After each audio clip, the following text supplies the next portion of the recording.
Bonjour Caroline, merci de prendre le temps de nous témoigner de votre pratique de CogMed, donc notre outil de remédiation de la mémoire de travail. Vous êtes psychologue, clinicienne, vous travaillez en institution et en libéral. Depuis combien de temps utilisez-vous CogMed? J'utilise Cogmed depuis environ 7 ans, depuis 2014. D'accord. À quel type de patients proposez-vous le programme? Alors, je travaille beaucoup avec des enfants qui vont présenter un trouble attentionnel, mais également des problèmes d'attention qui relèvent pas forcément d'un diagnostic de TDA.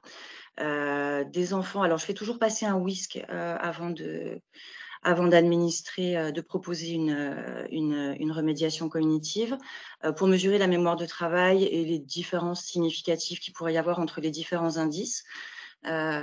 Parce qu'effectivement, je peux proposer Cogmed à des patients qui vont avoir un bon niveau général dans la moyenne, mais avoir, une faiblesse au niveau de la mémoire de travail.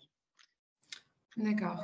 Après, dans le cadre d'un bilan attentionnel, on peut aussi, trouver des patients qui ne relèvent pas particulièrement du trouble de l'attention, mais chez qui on va observer un contrôle des règles en mémoire de travail un petit peu fragile.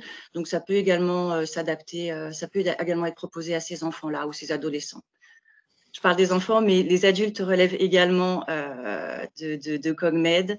Je propose aussi beaucoup à des adultes qui parlent de problèmes d'attention dans leur vie quotidienne, dans leur vie privée ou dans leur vie professionnelle, à qui je peux administrer également une WACE. Et donc, je fais le même type je regarde les mêmes choses en termes d'indices. D'accord. Très bien. Et quels sont les retours de vos patients à la fin du travail de remédiation avec CogMed? Alors, la plupart du temps, quand je me suis pas trompée, en proposant Cogmed, la plupart du temps, les gens, me parlent d'une amélioration de la concentration, de l'attention, une amélioration de la vitesse également, de traitement des informations, que ce soit toujours au niveau de la vie privée ou de la vie professionnelle. Très bien. Et est-ce que vous leur proposez le système de récompense, un temps de jeu qui est proposé dans la nouvelle version de CogMed, à la fin de chaque séance, de travail? Alors oui, ça c'est une amélioration qui a été très appréciée, par le public, particulièrement les enfants et les adolescents, le système de récompense de construction, à la fin de chaque séance, qui est voilà, un petit jeu de construction d'une ville, qui est très apprécié par les enfants et les adolescents. Globalement, les adultes sont un petit peu moins sensibles, Oui. à ce système de récompense, mais c'est efficace chez les enfants. C'est une vraie amélioration par rapport au système précédent. D'accord. Et la nouvelle version propose également, 2 programmes, donc le programme standard et le programme light.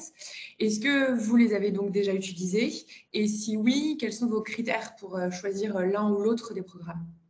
Alors la version light, elle comporte moins d'exercices, et elle est plus courte.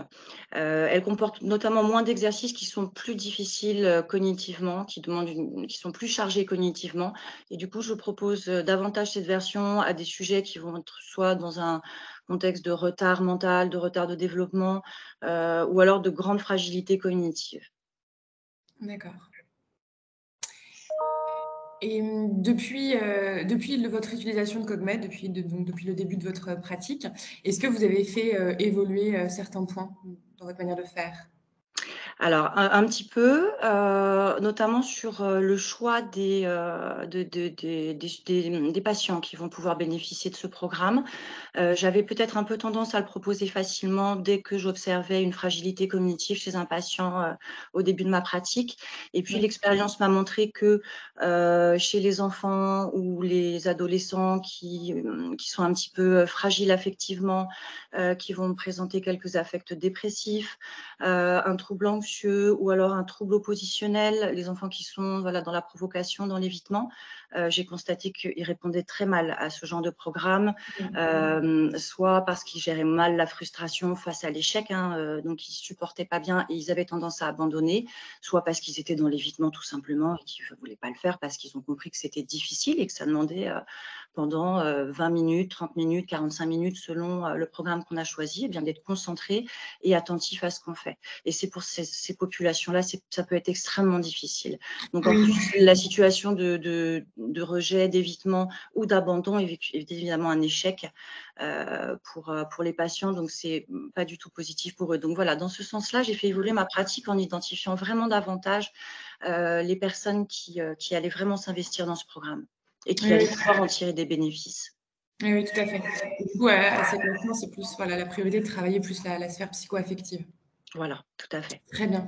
Et lorsque vous présentez le programme à vos patients, en amont d'une éventuelle remédiation, est-ce que vous utilisez la version démo de CogMed qui est disponible sur le site CogMed?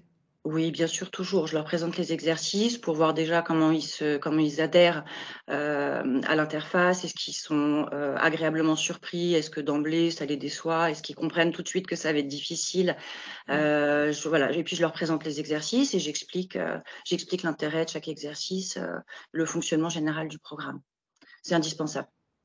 Très bien. Merci beaucoup pour ce témoignage, Je vous en prie. Caroline. À bientôt. À bientôt. Au Au revoir. revoir.